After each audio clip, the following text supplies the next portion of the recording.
ng bayan, maasahan anumang panahon.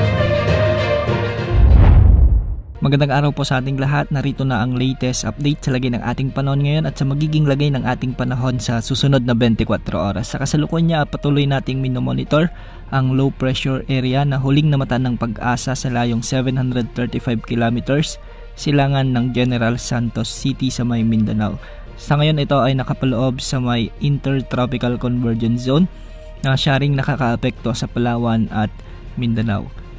Ang isang weather system naman umiiral ay ang easterlies na siyang nakakaapekto naman sa nalalabing bahagi ng ating bansa.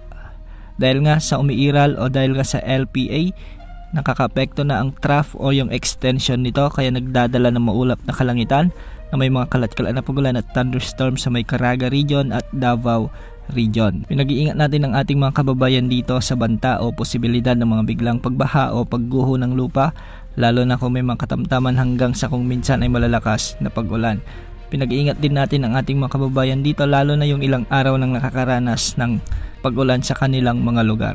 Samantala sa nalalabing bahagi ng Mindanao at ang Palawan ay magiging bagyang maulap hanggang sa maulap naman ng mga kalangitan na may mga kasamang pag-ulan at thunderstorm. Dulot ito na umiiral ng Intertropical Convergence Zone.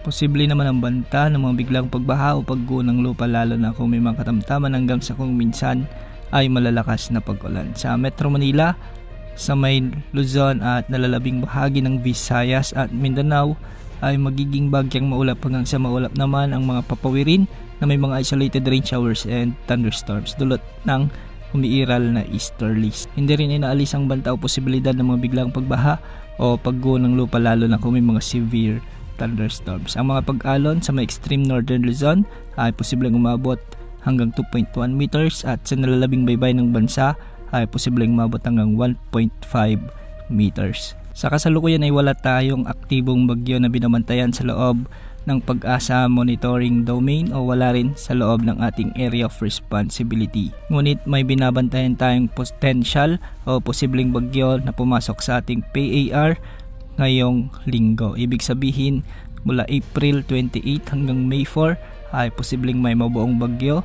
na pumasok sa ating area of responsibility at papangalanan natin itong bagyong Hauring. Ayon nga sa mga wind models na ginagamit natin ay may mataas na posibilidad na ito ay lumakas bilang bagyo at posibleng lumapit o dumaplis o tumama o maglandfall ang kanyang mata sa bahagi ng Eastern Mindanao at sa may Eastern Visayas.